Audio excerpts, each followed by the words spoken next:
Okay, so I've cleaned up around the sump tank, the oil tank, and I'm going to remove the bottom drain plug. So I've only put this rag here only because if water, splashes out, I don't want it to go all over the frame and leak out and all that stuff on me. So this is a 6 mil socket, or not socket, an Allen key, and it's a deep channel for where the Allen key sits inside this drain plug. So make sure it's in deep enough. So you don't want to strip that. That would be a real pain in the arse to get out.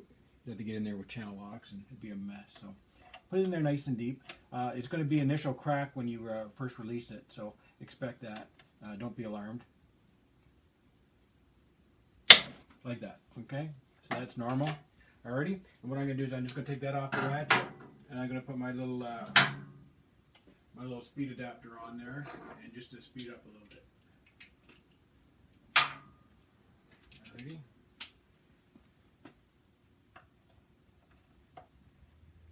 And because I've got the oil plug, or actually the oil fill in there still, there's a little bit of a suction in there. And once it starts leaking, starts running, that'll be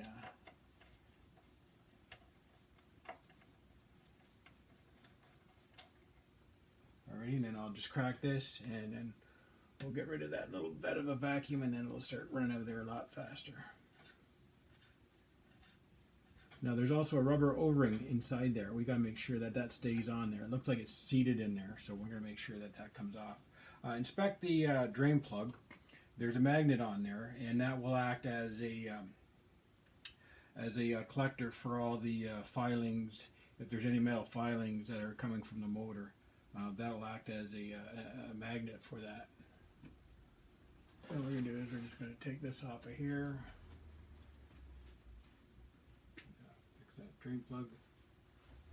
We're going to remove that thrust washer like I had said before, and then we're going to replace it with a new thrust washer. As you can see, that little rag is working out well because it is collecting a little bit of oil, so it's not running along that frame, which is good. Looks like some oil's run there before. There's a lot of debris and everything else in there. So now we're just going to clean up this drain plug, and before I cleaned it off, I looked. There was no filings or anything on that, so motor looks to be in good shape, mechanically anyway.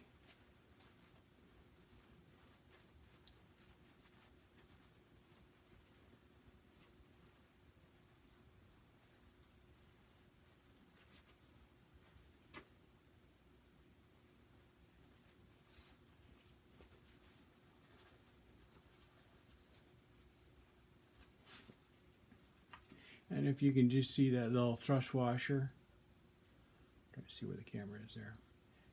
You can just see that little thrust washer, that little copper washer on top. We're going to replace that with a new thrust washer that came with the kit. So that just simply slides off there. Don't mix them up. I'm going to separate that right now and make sure that that's good. So clean that off again. Make sure all is good. Looks to be in good shape there. I'll let that drip out of that oil pan. It's been sitting for quite a while, so whatever's been settled will take a little while for that debris to come to the bottom. Put in that new thrust washer on top. You've got the two different sizes. So I've got the thinner wall one that will go on to the bottom of this pan here. Okay, so I'm just going to leave that there. Let that continue to drip. Okay, so I won't confuse the two. And then I'm going to move over to this transmission housing here and change this filter here. So that is a 5 mil Allen, and all it does is just the 2 screws here, and then we're going to remove them as well. Okay.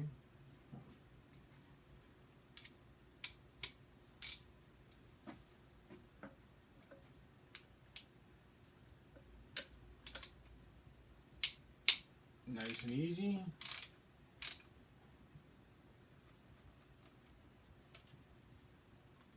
And again, they're also deep as well, so not very tight. I noticed as I was loosening that off. So we're going to make sure that we torque them to spec as we remove or actually when we go to reinstall that filter. So I'll find out what the torque values are, and I've got a digital torque wrench, so I'll be sure to use that. So all I'm going to do here is because I don't want water to run down all these fins, or well, oil to run down all these fins, and debris will collect that oil, and that's a good source of generating heat that way. So what I'm going to do is I'm just going to, and there shouldn't be that much in there anyway, I'm going to just simply throw that rag in there, which is no good now because I kind of just got it saturated with oil. So I'm going to use another piece. I'm going to fold that up a little bit just to make it stiffer. I'm going to throw that in here, and that's just going to act as a collector if there's any debris that's going to come out of there. Any loose debris that falls in there afterwards, I'm just going to dry it up with the rag.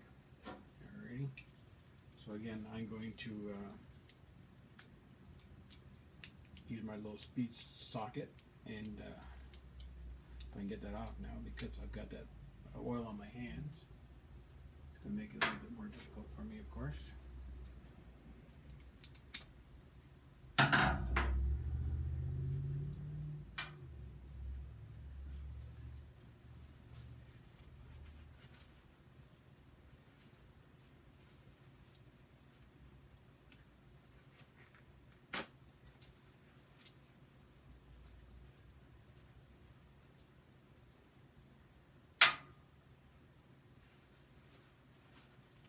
Actually, I did notice that the oil was fairly dark. Now, I bought this used. I don't know when the last time the engine was serviced. I've only put on maybe 300 kilometers since I purchased the Spyder, so I didn't want to go any long distance or any great speeds until I did the first service. And I think that's when you get to know your machine a little bit, is when you actually get in here and do your own service. Yeah, you can take it to a dealer, and it's probably not a bad idea if you're not familiar with doing electrical work, but I am a licensed automotive service technician, which is a licensed mechanic. So I feel very comfortable with doing my own service. I do heavy equipment, all kinds of cars, repairs, so doing a service on a Spyder, I'm not the least bit uncomfortable with that. So these long nuts, they are, I'm going to just make sure, I believe they are the same size, so you can't mix them up. So they are the same size, long nuts, or bolts rather, that go in each side. And then this cover should easily be removed. And you'll see that element in there. I'll drain that out. And once I drain that out, I'm going to go in there and I'm going to look to see if there's any debris in there. That looks clean. So I'm just going to wipe that off, clean that up, remove that filter, and remember the orientation of the filter. I mean, as simple as that sounds, the replacement filter is pretty simple. It looks that way, but you've got the inlet for the filter on the inside, okay, and you'll see that. Again, the O-ring, sometimes they dry up, they crack, they shrink a little bit, so make sure that you replace that with a replacement O-ring. Okay. So I'm just going to clean this filter housing off. Now I'll show you another little trick to replacing that O-ring.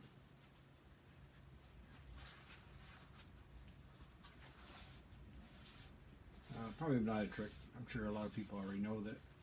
But what we're going to do is we're going to put a little bit of a little dab of grease on there just to keep the O-ring seated, so that when we go put it back on the housing, it's not going to shift or move on us, because once it's on there we can't really see it.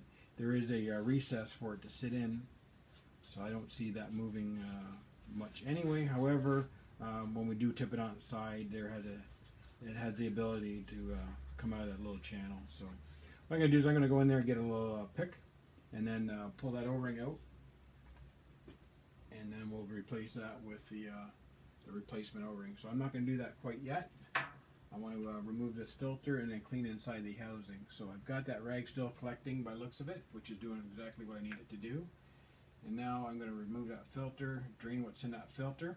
I'm going to put it in the plastic bag where the new filter came in, only because when I go to dump the filter, it's already contained in a plastic bag. I'm not getting oil and everything else all over the place. So I'm going to go in there in the housing here, just kind of sop up with what's remaining inside that transmission housing.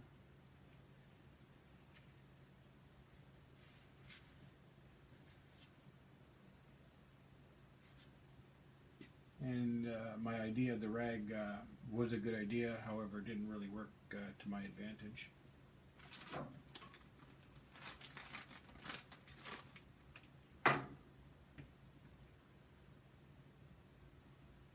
And because I've got the crankcase still full of oil, the oil level inside the transmission housing is still full. So I should have drained that one first. It wouldn't really matter if that was first or not, but I could drain that one and lower the level here, which would have lowered the level there. And I wouldn't be contending with this. So what I'm going to do is I'm going to get some brake clean or something, just spray that off, brush that down a little bit, get rid of all that debris because I don't want dirt to collect to that oil. And as you can see, the sump is actually still draining. So I'm going to leave that run for a little while. And then I'm going to reach underneath here. I'm going to just move that over there a little bit so I can still collect the oil. And by the looks of it, I'm not going to be able to do both. So I'm just going to collect this, put this back in the bag. Put all the oil filters in the plastic bag so it's all contained.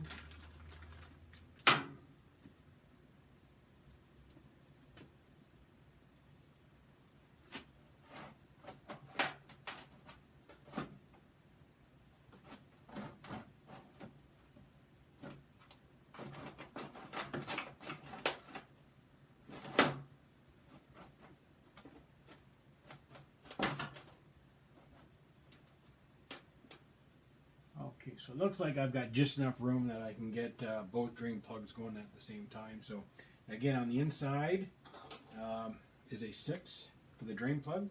So I'm going to take that off. This 5mm that I took the housing off. And I'm going to put the front housing towards the front. Okay, so I don't get that confused. Not that that would work anyway because they're different size filters.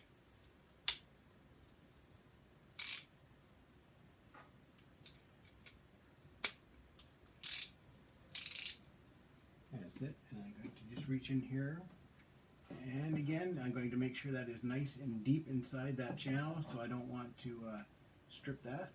And again, it's going to be a nice big crack when I first go to break it, like that. Now that it's broke, it's going to be nice and simple that I can just use the speed ratchet and then drain the rest of it. So.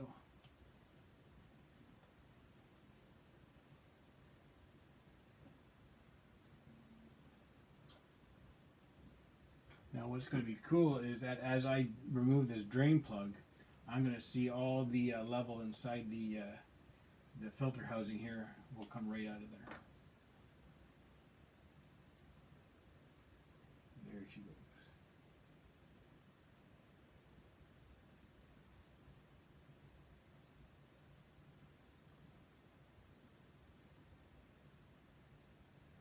And again, looking at the magnet for the crankcase oil, it looks very clean. No filings, no signs of any debris.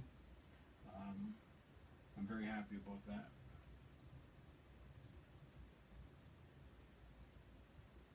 I'm going to remove another.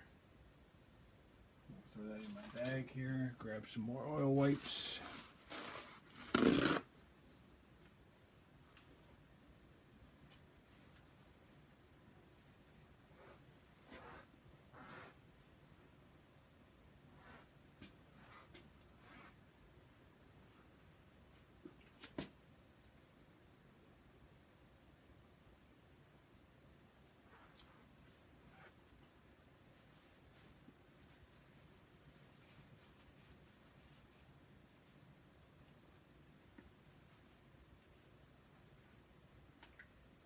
The tool all cleaned off, and then I'm going to inspect the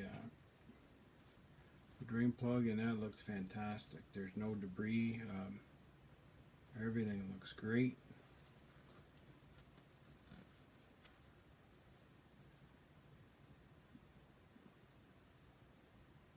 And again, it's got that thrust washer on there, so I'm going to replace that now. I'm going to put that beside the old sump, or the old tank drain plug, and then I'll put the new thrust washer on here, and there we go. And again, we're going to tighten those to specified torque values from the manufacturer, so I'm just going to leave that there, let that continue to run out a little bit. It looks like it's slowing down. The tank, it looks like that is now emptied.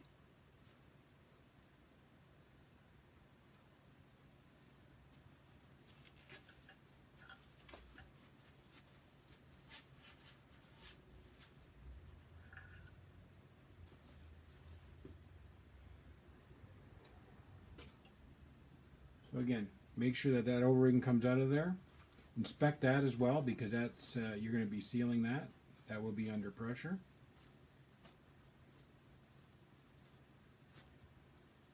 Anything that generates heat and is inside a sealed container will obviously be under pressure. That looks fantastic. So I'm going to make sure that that goes back on where it properly should go. And make sure that it's not damaged or cracked or broken. And everything looks great there.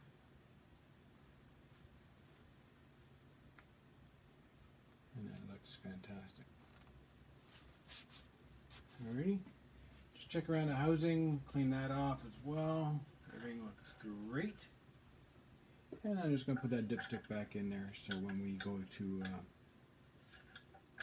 fill that oil level up, we're going to be fine. Alrighty, so I'm going to pull that rag out of there.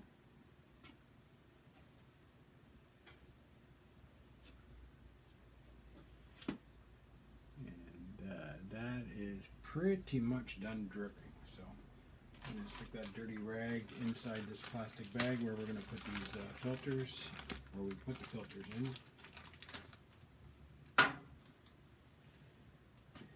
And I'm just going to put this drain plug back in, just hand tight for now. When I go to button everything up, I will do the proper torque value as per manufacturer suggested torque values. So.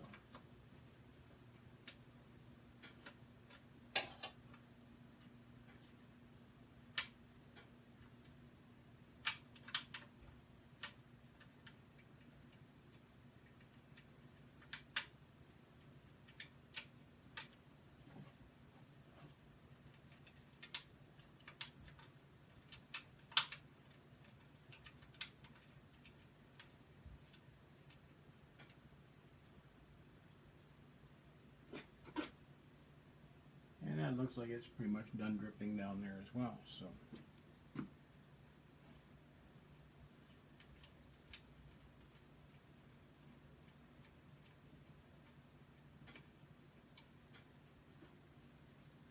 just make sure that's all nicely dry.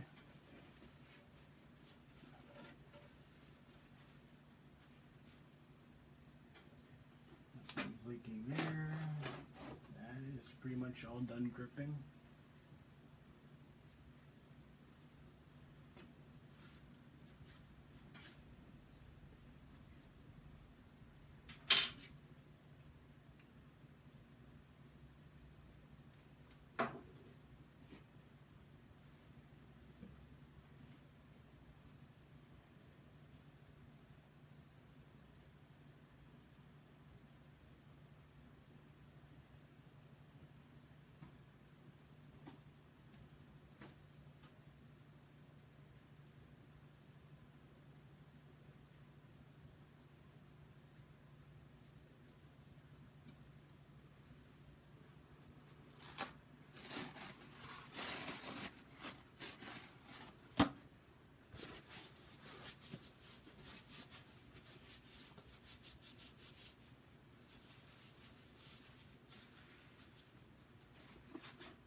So to remove the O-ring, just simple pick.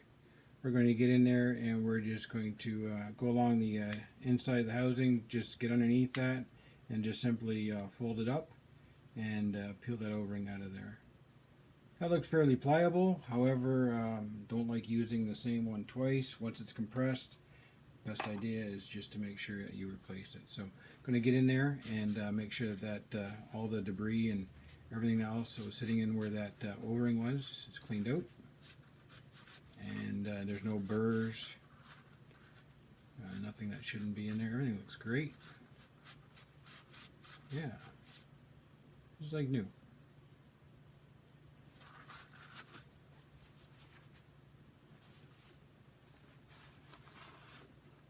And I'm just going to get a dab of grease and we're going to stick in the new O-ring.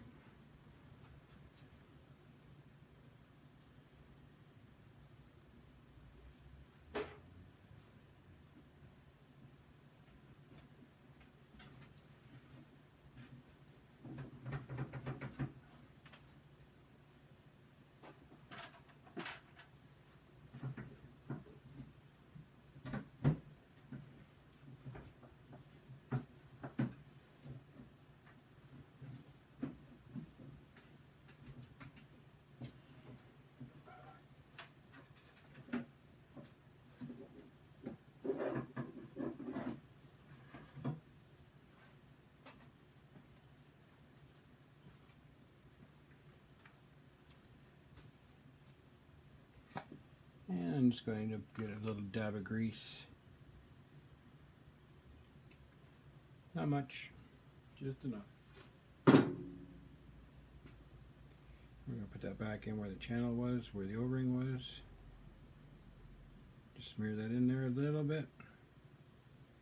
And that'll just give the O-ring something to bite onto once I put that back in there. Okay, nice and simple.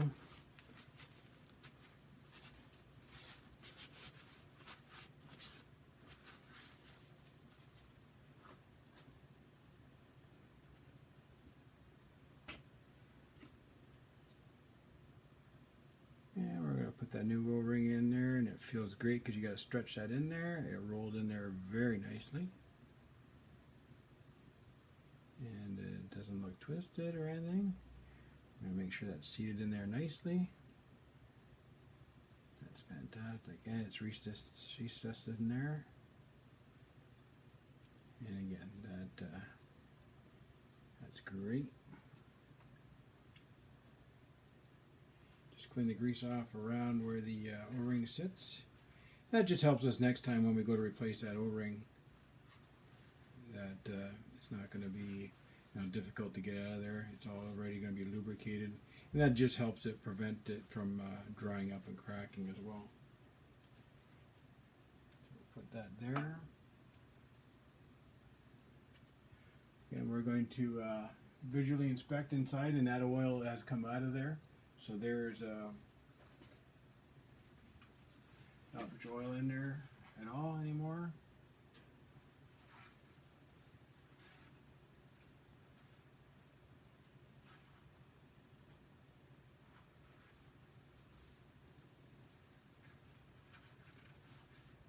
And that housing's cleaned off. And put that filter back on. And we're going to make sure that that's recessed in there nicely. You can feel that in there. It feels like it's seated. And that, when you put the housing back on, it will center itself and everything will be fine there.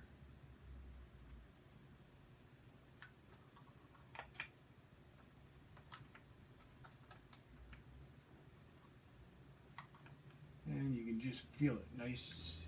Sits in there just fantastic. We're going to just put in these nuts, these bolts, just to keep it in there. We're not going to torque them until I get all the torque values. I'm just doing that to keep everything in place so it doesn't get shifted or moved around. Not that I feel it would anyway.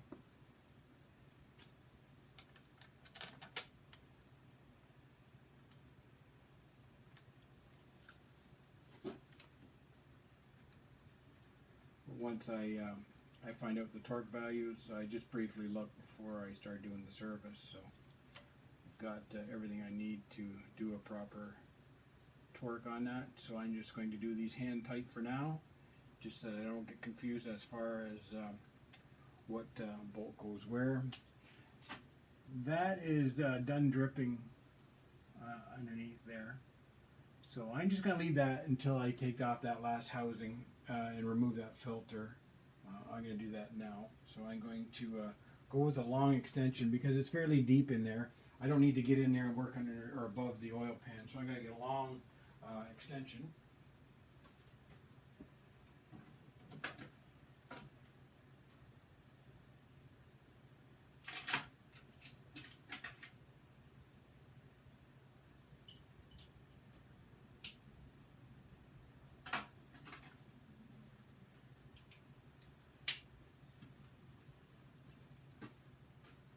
Get a long extension and just get in there and remove that housing.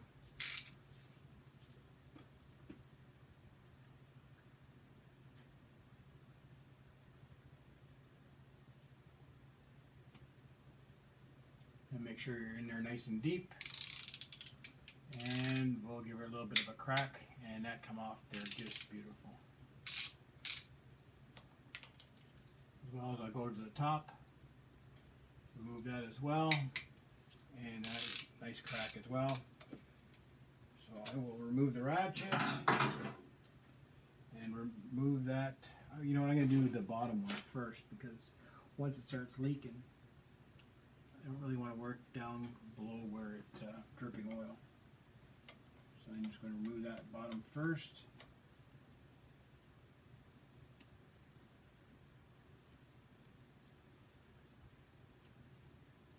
And as a matter of fact, you can start hearing and seeing it dripping down. Now, the bottom one is going to be on the left, and the top one, I'll put that on the right on my work platform. So I will make sure that I don't get those confused in case they are different lengths. So I can just remove that by hand. That came out nice and easy. I can see that the filter is coming with it. So what I'm going to do is I'm just going to remove my ratchet, set that there, and I'm just going to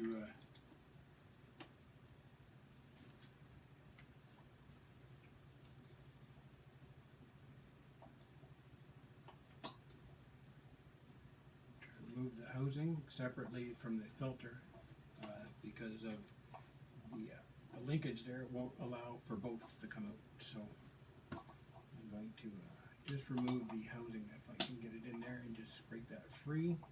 I'll put that filter back in so I can drop that housing down. And the O-ring is still on there, fantastic.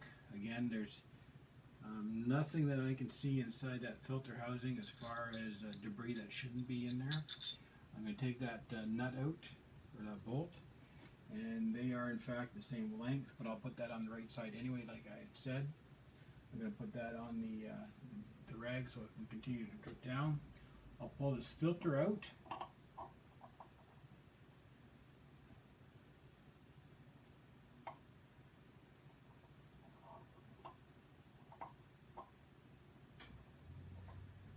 Okay, so what I do notice is that when I go to pull that filter out, it's hitting that reverse linkage. So I may have to just pull that reverse linkage off and then move that up or move that down, and that will give me access enough to remove that filter. Yeah, I don't see any other way because it's such a long filter. I'm going to have to remove that shifter linkage.